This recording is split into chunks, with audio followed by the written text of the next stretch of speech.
네, 볼팀입니다. 손흥민과 황희찬과 손흥민의 맞대결로 주목받았던 울버햄턴과 토트넘의 경기. 토트넘의 경기 시작과 함께 터진 존슨의 선제골로 앞서 나갔습니다만 추가 시간에 2골 내주면서 1대2로 역전패를 당했죠.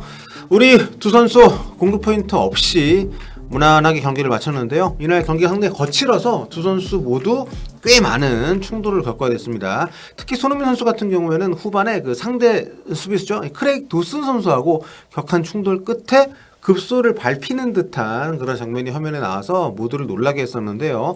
상당히 고통스러워하는 모습이 나와서 좀 걱정을 했었는데 다행히 통증이 오래가진 않았습니다. 곧장 경기에 또 집중을 할 수 있었던 손흥민 선수예요. 자, 두 선수가 이제 경기 끝난 뒤에 대화를 나누고 가볍게 서로 이렇게 격려하면서 헤어지는 그런 모습이 있었는데 이 충돌에 화가 났던 한국 팬들 몇 분이 도슨 인스타까지 가서 좀 과도한 그런 댓글을 좀 남겨서 문제가 되고 있다고 합니다. 네, 이거 참 뭐라 드릴 말씀이 없는데 아무튼 너무 다들 선을 넘지는 않으셨으면 좋겠고요. 자, 코리안 더비 양팀 선수들에 대해서 현지 주요 매체들은 어떤 평가를 내렸는지 손흥민, 황희찬 두 선수를 중심으로 살펴보도록 하겠습니다. 먼저 토트넘 평점입니다. 자, 쭉 나와 있죠. 가장 높은 점수를 받은 것은 평점 7점, 만장이 7점 받았던 존슨 선수입니다. 역시 골을 넣은 선수답게 최고점 7.0을 받았고요. 자, 손흥민 선수 같은 경우에는 최저점을 받았어요. 좀 과한 면이 없지 않나 싶은데 평가를 한번 이따가 들어보고 모든 4개 매체가 만장일치로 5.0을 줬습니다. 비수마 같은 경우에도 6.4점, 4.6점 이렇게 받으면서 5.0 평균으로 따지면 손흥민 선수와 함께 최저점 받았는데요. 네, 에릭 다이어 선수는 이제 5.5점 받았고 에릭 다이어는 스카이 스포츠 5점, 또 이브닝 스탠다드에서 5점을 줬는데 풋볼 런던하고 구영민에서 6점을 줬습니다. 그 밖에 데이비스에 대한 평가도 생각보다 높았고 비카리오 골키퍼, 포로, 역시 좋은 점수를 받았습니다. 자, 다음, 울버햄튼 평점 보겠습니다. 울버햄튼은 스카이 스포츠, 그리고 구영민, 또 버밍엄 월드라고, 지금, 울버햄튼, 지역에서 멀지 않은 버밍엄 지역지에서 4개인 평점을, 좀 포함을 했는데요. 황희찬 선수, 세계매체 공이 6.0점 받았습니다. 높지 않은 점수죠. 자, 그리고 가장 높은 점수는 이날 교체로 투입이 됐던 사라비아 선수, 스페인 국가대표 출신의 사라비아 선수가 정말 뒤늦게 투입이 됐는데 너무 짧은 시간 동안 경기 흐름을 완전히 바꿔놨습니다. 스카이 스포츠 8점, 구영민하고 버밍엄 월드에서는 9점을 주면서 평균 점수 8.7점 받았고요. 그리고 중원의 핵심 역할을 했던 르미나 선수 평점 8.0점 받았습니다. 세메도, 그 사이드백으로 뛰던 세메도 선수가 이날 가장 낮은 점수를 받았죠. 우리 측면에서 나름대로 좀 활발하게 움직임을 가져갔는데 평점이 좀 엇갈리면서 점수를 많이 못 받았습니다. 자, 그럼 매체별로 어떻게 평가를 내렸는지 하나씩 살펴보도록 하겠습니다. 먼저 풋볼 런던인데요. 손흥민 선수에게 5점 주면서 많은 기회를 제공받지 못했지만 오른쪽 측면 아래에서 몇 차례 아주 좋은 첫 패스를 만들어 내기도 했다. 특히 후반 들어서 내려와가지고 좀 공격 전환을 시도하는 수비에서 공격으로 연결을 시켜주는 그런 시도들을 많이 했었던 손흥민입니다. 사실 전방에서 움직임이 계속 쉼없이 있었는데 볼 투입 자체가 전혀 안 됐기 때문에 좀 어려움이 있었던 경기였어요. 자, 브레넌 존슨에게 7점 줬습니다. 경기 초반 포로의 크로스를 달려 들어가서 넣으면서 토트넘 입단 데뷔골을 만들어냈다. 후반전 호이비엘의 패스를 받아서 만들었던 슈팅은 빗나갔다.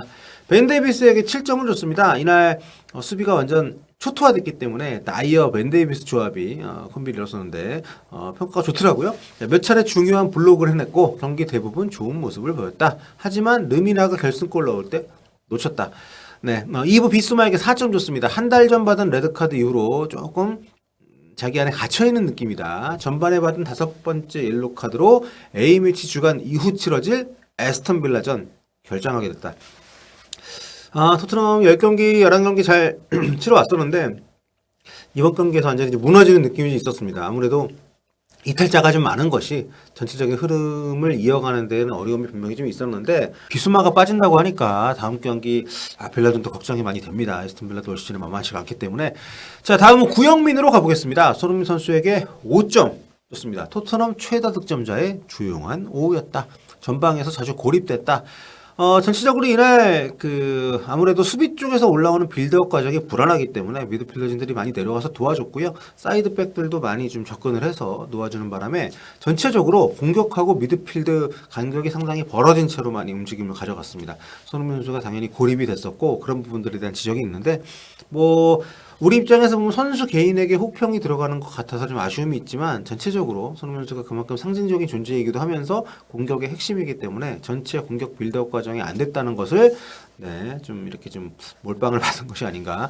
자, 구영민에서는 감독 평점도 매깁니다. 엔지 포스테코글루 감독에게 5점을 줬고요. 석 달 연속 프리미어리그 이달의 선수상 받았지만 부상과 징계로 어려움이 있었던 경기였다. 당연하게도 토트넘다운 경기력이 나오질 않았고 다소 수동적으로 경기를 해야 됐다. 감독의 입장을 이해하는 듯 하면서도 평점은 높게 주지 않았습니다. 자, 브라이언 존슨 7점. 니어 포스트를 향한 영리한 침투로 토트넘 데뷔골을 뽑아냈다. 다음으로 이제 이브 비수마한테 4점을 줬는데요. 실망스러운 경기를 펼친 데다가 다음 경기 결장으로 이어지는 카드도 받았다. 몇 차례 좋은 터치와 드리블이 있었지만 최고의 모습은 아니었다. 자, 페드로 포로에게 7점 줬습니다. 활기찬 크로스로 존슨의 선제골을 도왔고 전반전 토트넘 최고의 선수였다. 자, 에릭 다이어에게는 6점을 줬네요. 후반 초반 쿠냐를 막아냈던 접근은 상당히 놀라웠다.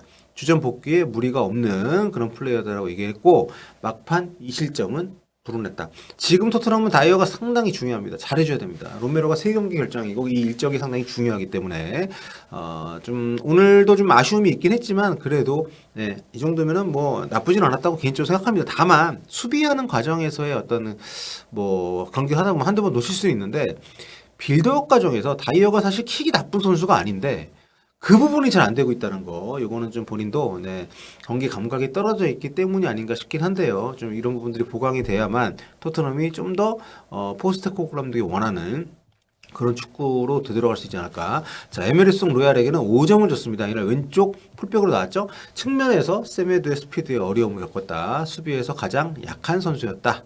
아, 참 로얄. 이브닝 스탠다드 보겠습니다. 손흥민 선수에게 5점 줬고요. 오랜 시간 동안 지원을 받지 못한 경기에 녹아들거나 볼을 효과적으로 지키지도 못했다. 가장 내용은 안 좋네요.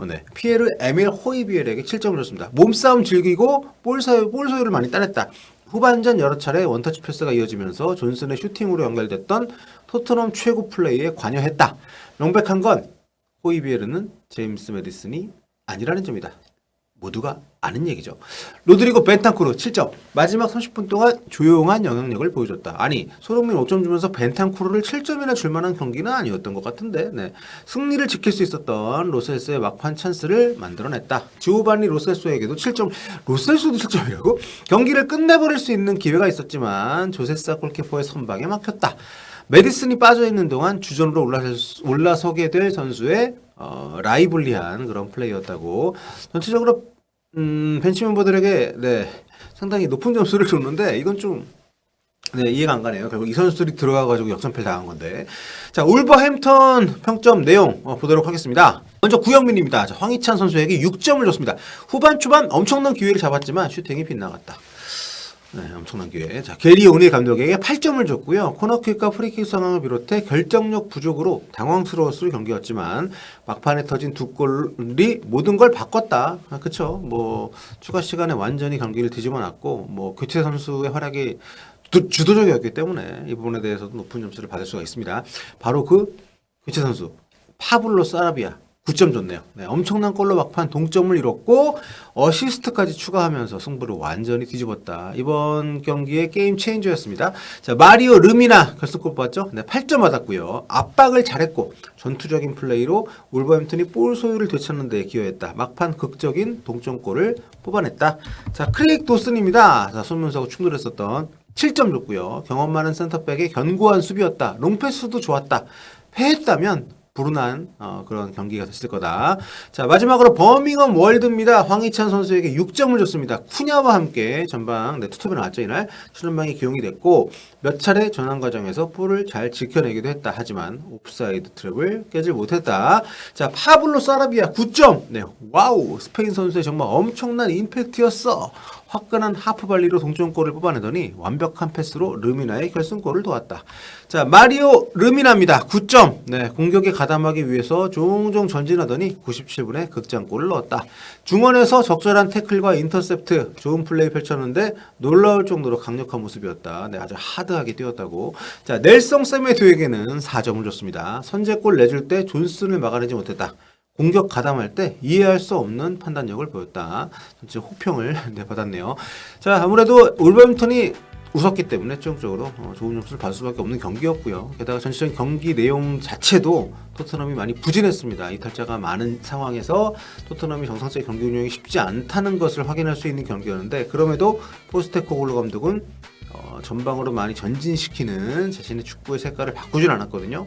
오늘 그 큰 콜을 다쳤습니다. 과연 에스턴 빌라전, 맨시티전 어떻게 나오게 될지 상당히 기대가 되는 그런 일정이라고 할 수 있을 것 같습니다. 자, 오늘 코리안 더비 현지 반응 알아봤습니다. 다음 시간에 뵐게요.